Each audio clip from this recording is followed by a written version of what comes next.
You know, Pharrell to me is somebody who's just, he just has so many gifts, and he's bigger than his actual music, whether it's fashion or, you know, partnering up and working with different brands and just kind of the way he carries himself. I think it's, he's done a great job, you know, just kind of transcending himself beyond music.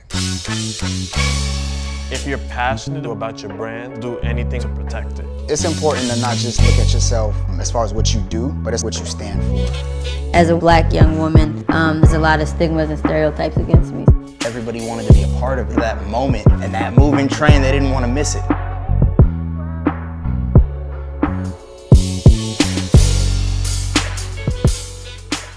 What about as a DJ? What are like the foundational elements for branding as a DJ? Because you got Pretty Tomboy.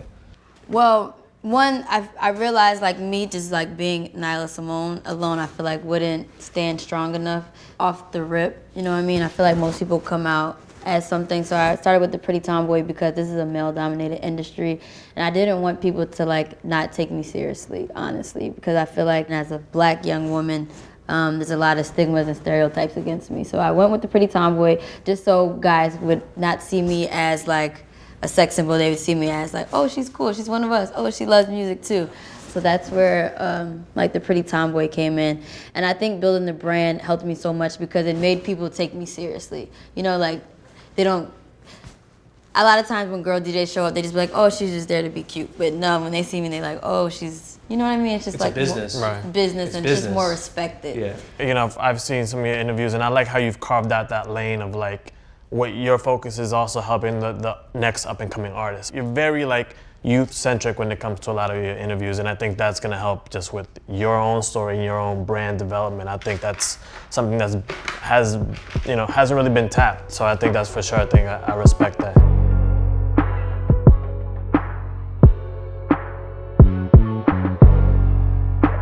Prohaize, what about creating like your social following online? What have you done? Because you have a pretty good Instagram following, right? Yeah. So how'd you go about building that up, just kind of as like a a rising artist? You know, it's important to not just look at yourself as far as what you do, but it's like what you stand for. I believe it was Nyla Symone who said, you know, an artist's job is important for them to reflect the times. You know, about 3 years ago, I actually did this campaign. It felt like the police brutality cases were just kind of at an all-time high. And I was just emotionally just kind of frustrated, but I didn't know what to do. I wanted to talk to people. I needed some kind of therapeutic outlet or something. So what I chose to do at that time, I actually did a campaign where I ran and I biked from Atlanta all the way to the Statue of Liberty in New York City with the purpose just to connect with people, because I didn't have any answers, but I just had questions, and I just had all these, like, I just didn't know what to do. And as a part of that campaign, you know, I actually partnered up. You ran and you biked? Ran and biked. I mean, Real MVP for that, man. Yeah.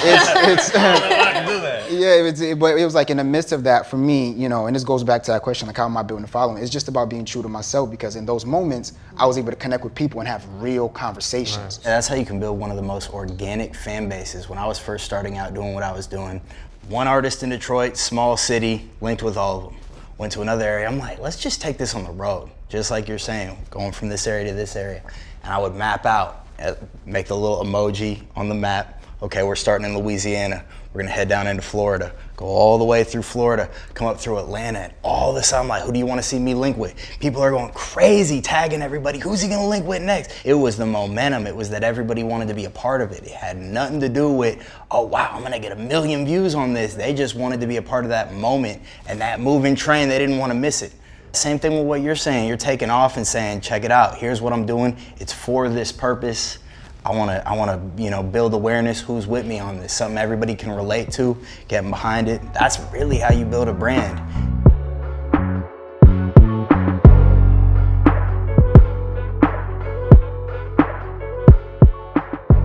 So I'm just curious, you know, regarding, you know, yourself, Nyla, kind of who are some people or some DJs that you look up to, or like you respect how they kind of set the temperature in that realm, or like how do you, you know, kind of come in that space and, you know, change it up? So like my role at Power is to pretty much introduce them to like new upcoming artists. So the way you went to different cities, I pretty much pull artists that I meet like on the street or at showcases, because I DJ a lot of showcases. Or in interviews? Or in interviews, you know what I'm saying? Yes, or in interviews. Someone branded himself.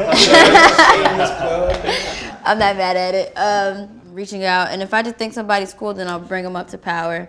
do like a quick interview and then let them showcase their talent, like do a freestyle, whatever the case may be, because like just riding the wave of what's already out there is not effective, because you got to be innovative. You got to see what the streets is talking about, because that's really what's next. So that's why your platform is genius. Like, it's not a trend, it's a platform. Like, you break people. One thing I want to talk about is like the difference between being passionate and aggressive.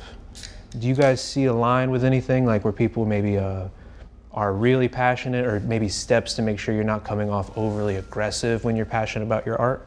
If you're passionate about it, about your work, about whatever you do, about your brand, you will do anything at all costs to protect it.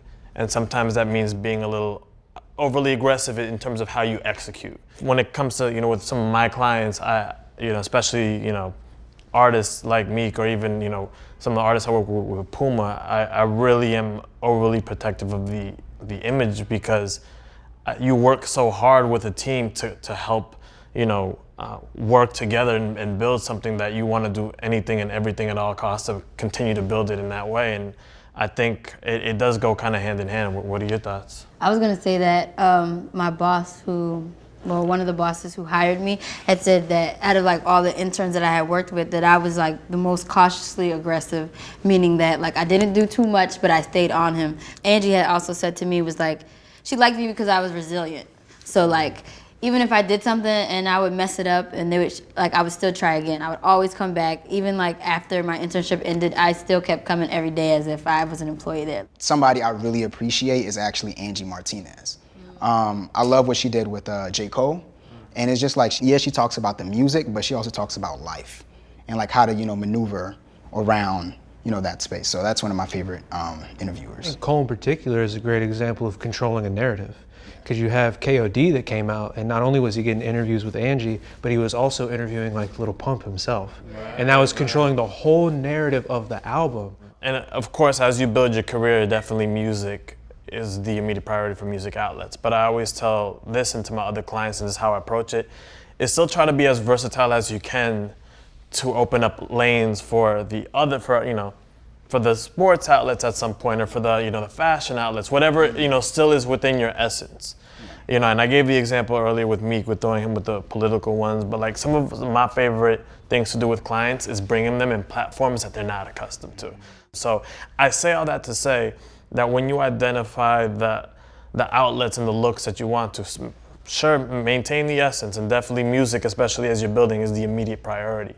But also still have that early foresight to be like, what are the other, verticals that I can hit that can help expand my reach and help me hit different audiences and demographics?